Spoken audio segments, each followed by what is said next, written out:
Imagine nascer com tudo. Nome de rei, sangue real, um futuro garantido pelo trono do seu avô. Agora, imagine perder tudo em um único dia. O avô morto em batalha, o pai morto no mesmo campo, e você, com 5 anos de idade, caindo dos braços de quem devia te proteger, enquanto tudo ao redor desmorona. Você sobrevive, mas seus pés não. E durante anos, o mundo inteiro vai fingir que você não existe. Esse é Mefibosete, filho de Jonatas, neto do rei Saul, herdeiro de uma dinastia que deixou de existir. Um príncipe que foi parar no lugar mais esquecido do mundo, escondido, aleijado, sem nome, sem esperança. Até o dia em que um rei decidiu procurar por ele. Não para matá-lo, não para usá-lo, mas para sentar ele à mesa, para sempre. Essa história tem 2.800 anos, e ela vai falar sobre sua vida de uma forma que você não está esperando. Para entender Mefibosete, você precisa primeiro entender o que ele perdeu. E o que ele perdeu não foi pouco. Seu avô era Saul, o primeiro rei de Israel, o homem que Deus ungiu, que liderou um povo, que tinha à sua disposição exércitos, palácios, riquezas. Seu pai era Jonatas, o príncipe herdeiro, um dos guerreiros mais admirados do Antigo Testamento, um homem de loyaldade tão absoluta que sua amizade com Davi se tornou lendária.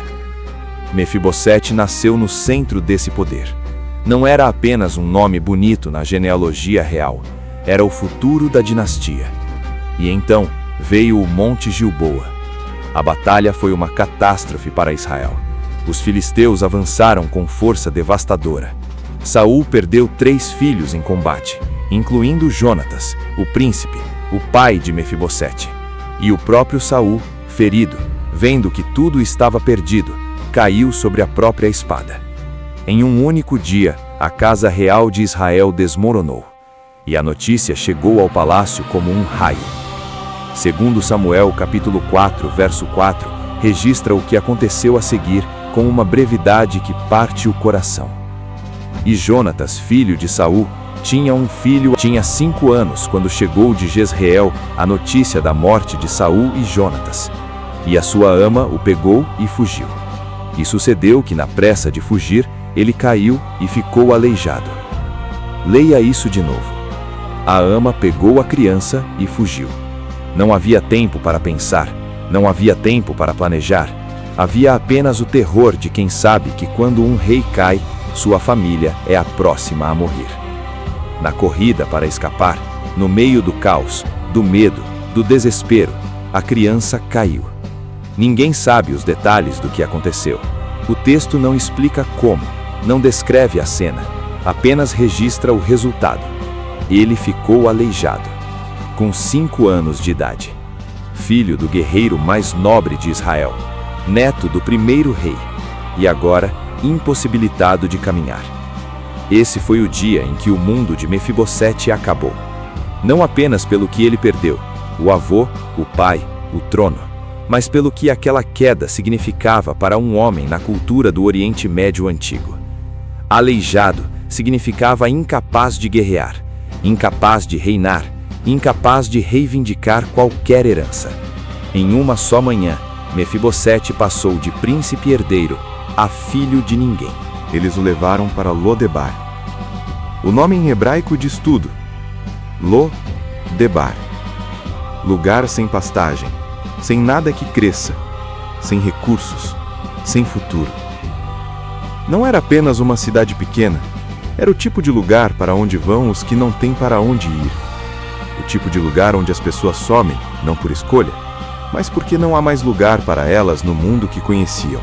Ali, Mefibosete passou a viver na casa de um homem chamado Maquir, filho de Amiel. O texto não descreve como eram os dias, mas imagine, uma criança que cresceu ouvindo histórias do avô rei, do pai guerreiro, dos palácios de Gibeá, agora vivendo no esquecimento de Lodebar. Sem trono, sem exércitos, sem o nome que seu sangue deveria garantir, e com uma consciência que nenhuma criança deveria ter: a de que existe uma ameaça constante. Porque no mundo antigo, quando uma nova dinastia assumia o poder, os herdeiros da dinastia anterior eram eliminados. Era a forma de garantir que ninguém poderia reivindicar o trono de volta. Mefibosete sabia disso, ou se não sabia quando criança, aprendeu com o tempo. Ele estava escondido em Lodebar, não apenas por pobreza, estava escondido por medo. Cada notícia que chegava de Jerusalém podia ser a última. Cada mensageiro que aparecia na porta podia ser o fim. Nos anos que se passaram, Davi consolidou o trono, conquistou Jerusalém, fez de Israel uma potência regional e se tornou o rei mais poderoso da história do povo de Deus. E Mefibosete continuou em Lodebar, invisível, esquecido.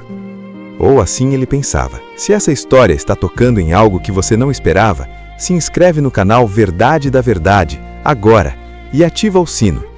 Toda semana tem uma investigação como essa, mergulhando fundo nos personagens que a Bíblia registrou com poucas palavras, mas que carregam verdades que mudam tudo. O que vem a seguir é o momento mais poderoso dessa história. Segundo Samuel 9, começa com uma pergunta. Uma pergunta que ninguém esperava. Há ainda alguém que tenha ficado da casa de Saul para que eu lhe faça misericórdia por amor a Jonatas? Davi, no auge do seu poder, com o reino consolidado, os inimigos derrotados, o trono firmado. E ele pensa em Jonatas. Pensa na amizade que fizeram décadas antes, a amizade mais famosa do Antigo Testamento. Pensa no pacto que os dois selaram, que Davi sempre mostraria misericórdia à família de Jonatas, não importa o que acontecesse. 1 Samuel 20:15 diz: "E não cortarás a tua misericórdia da minha casa para sempre." Davi não esqueceu. E agora ele pergunta: resta alguém? Um servo chamado Ziba é convocado, e ele revela: ainda há um filho de Jonatas, aleijado dos pés. Davi manda buscá-lo. Imagine a cena em Lodebar. Os mensageiros do rei chegam. Não é um vizinho, não é um mercador passando, são mensageiros com o selo real de Davi. Vieram buscar Mefibosete, por ordem do rei. O coração de Mefibosete deve ter parado, porque ele não sabia o que estava vindo. Não havia recebido nenhuma explicação, apenas "o rei quer você." E no mundo em que ele vivia, essa frase tinha uma só interpretação possível: era o fim. A nova dinastia finalmente havia encontrado o último herdeiro da antiga, e agora vieram buscá-lo. Segundo Samuel 9, versículo 6, registra o momento em que Mefibosete entra diante do rei.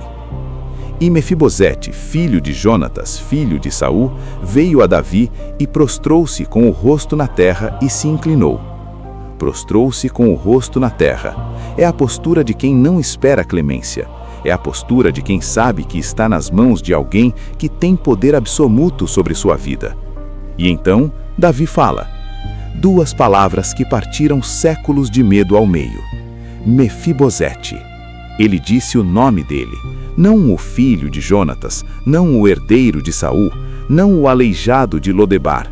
Mefibosete, seu nome. E então disse: não temas, não temas. As duas palavras mais poderosas que um homem escondido por medo pode ouvir. Davi continua: certamente te farei misericórdia por amor a Jonatas teu pai, e te restituirei todas as terras de Saul teu pai, e tu comerás sempre à minha mesa. Leia isso devagar. Todas as terras de Saul restauradas, à mesa do rei permanentemente. Mefibosete não pode nem processar o que está ouvindo. Ele responde com a única coisa que um homem assim consegue dizer: quem é o teu servo para que olhes para um cão morto como eu? Um cão morto. É assim que ele se vê. Não como príncipe, não como herdeiro, como um cão morto, sem valor, sem utilidade, sem razão de ser olhado com benevolência. E Davi ignora completamente essa autoavaliação. Convoca Ziba, entrega as terras, dá servos para cultivá-las. E confirma: Mefibosete comerá à minha mesa como um dos filhos do rei. Como um dos filhos do rei. O homem que passou a vida escondido em Lodebar agora tinha um lugar permanente na mesa do mais poderoso rei de Israel. Não por mérito, não por conquista, por misericórdia, por amor a um pacto que Davi havia feito com o pai dele. Mas a história de Mefibosete não termina na mesa do rei. Ela tem uma segunda virada, e essa é a que revela o verdadeiro coração do personagem. Anos depois, o filho de Davi, Absalão, se revoltou contra o pai. A traição veio de dentro da família. Absalão organizou um golpe, conquistou o coração do povo e avançou sobre Jerusalém com um exército. Davi precisou fugir. O rei mais poderoso de Israel fugindo da própria cidade. E nesse momento de caos, Ziba, o servo que gerenciava as terras de Mefibosete, apareceu no caminho de Davi com pão, frutas, passas e vinho. Um presente de lealdade no momento mais vulnerável do rei. Davi, emocionado, pergunta: "Onde está o filho do teu senhor?" E Ziba mente, com a frieza de quem havia planejado cada palavra. Ficou em Jerusalém, porque disse: "Hoje me restituirá à casa de Israel o reino de meu pai." É uma mentira cirúrgica. Ela sugere que Mefibosete estava aproveitando a crise para reivindicar o trono de Saul, que havia ficado em Jerusalém não por lealdade a Davi, mas por oportunismo. Davi, no meio da fuga, exausto, traído pelo próprio filho, acredita. E naquele momento, toma uma decisão que vai custar caro ao inocente. Então, tudo que é de Mefibosete será teu. Em um instante, Ziba ganhou tudo, e Mefibosete, mais uma vez, perdeu. Sem julgamento, sem oportunidade de se defender, condenado pela palavra de um mentiroso no momento mais vulnerável do rei. A história parece repetir o padrão. O príncipe, mais uma vez, cai. Mais uma vez, perde tudo através da traição de outro. Absalão é derrotado. Davi retorna a Jerusalém. E é nesse momento que Mefibosete aparece. Segundo Samuel 19:24, descreve a cena com detalhes que não deixam dúvidas sobre o que aconteceu durante a ausência do rei. E Mefibosete, filho de Saul, desceu para encontrar-se com o rei. E não havia cuidado dos seus pés, nem aparado a sua barba, nem lavado as suas roupas desde o dia em que o rei partiu até o dia em que voltou em paz. Pense no que esse versículo está dizendo. Não havia cuidado dos pés. A pessoa que Ziba disse estar esperando o momento de tomar o trono estava na verdade em luto. Barba por fazer, roupas sujas, os pés, os mesmos pés aleijados que o definiram a vida inteira, abandonados, sem cuidado. Não era descuido de alguém planejando um golpe, era o estado de um homem de luto, de alguém que estava de luto pelo rei ausente. Davi pergunta diretamente: "Por que não foste comigo, Mefibosete?" E Mefibosete revela o que realmente aconteceu. Ele havia pedido ao seu servo Ziba que lhe preparasse o jumento, porque aleijado, sozinho, ele não conseguia seguir o rei sem ajuda. Ziba não preparou o jumento. Ziba partiu sem ele, e depois foi ao rei com mentiras. A traição era completa. Mefibosete não havia ficado por oportunismo, havia ficado porque foi abandonado por quem devia ajudá-lo. Davi ouve, percebe a verdade e decide dividir as terras entre Ziba e Mefibosete. Não é a decisão mais justa do mundo, mas a resposta de Mefibosete ao ouvir isso é uma das mais extraordinárias de todo o Antigo Testamento. Deixa que ele fique com tudo, uma vez que o rei, meu senhor, voltou em paz para sua casa. Fica com tudo. Ziba pode ficar com cada pedaço de terra, com cada servo, com cada colheita, com cada bem que pertencia à herança de Mefibosete. Porque para Mefibosete, nada disso importava. O que importava era que o rei havia voltado. Deixa que eu te diga por que essa frase é uma das mais profundas da Bíblia inteira. Mefibosete poderia estar furioso com Davi. Davi acreditou na mentira de Ziba sem verificar. Entregou suas terras sem lhe dar chance de se explicar. Condenou um inocente com base na palavra de um traidor. E quando a verdade veio à tona, nem sequer restaurou tudo o que foi tirado. Mefibosete tinha razões de sobra para se sentir traído. Mas não foi isso que saiu da boca dele. O que saiu foi: deixa que ele fique com tudo, contanto que o rei tenha voltado. Esse é o coração de Mefibosete. Um homem que não vivia para as terras, não vivia para a riqueza, não vivia para a herança que o sangue real lhe garantiria. Ele vivia para a presença do rei. A mesa de Davi havia se tornado o centro da sua existência. Não o que a mesa lhe dava, a mesa em si, a presença do rei. O fato de ser chamado pelo nome, pelo homem mais poderoso de Israel e ouvir: você tem um lugar aqui. Isso era mais do que qualquer terra em Lodebar ou em qualquer outro lugar. E aqui está o que essa história está dizendo sobre você. Mefibosete não encontrou o rei. O rei foi buscar Mefibosete. Ele não estava em condições de reivindicar nada. Não tinha poder para negociar. Não tinha nada a oferecer que justificasse a atenção do rei. Estava em Lodebar, escondido, aleijado, sem esperança, quando o mensageiro chegou com a convocação. A misericórdia veio antes de qualquer movimento da parte dele. E quando chegou, chegou em excesso. Nome pronunciado, não temas declarado, mesa posta, lugar reservado, para sempre. Existe uma teologia inteira nessa história.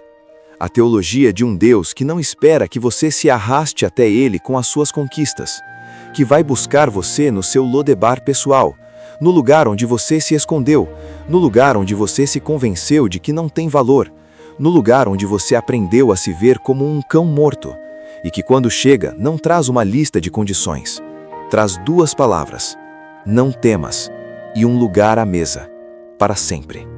Mefibosete passou a vida inteira definido pelo que havia caído, pelos pés que não funcionavam, pelo trono que havia perdido, pelo nome que havia sido apagado. Mas Davi o viu de outra forma. Viu o filho de Jonatas, o herdeiro de um pacto, alguém que merecia ter um nome pronunciado com dignidade. E isso é o que muda quando o rei chama seu nome. Você para de ser definido pela queda e começa a ser definido pela mesa. Se essa história chegou em um lugar onde você não esperava, compartilha com alguém que precisa ouvir que existe um rei que vai buscar as pessoas no seu Lodebar.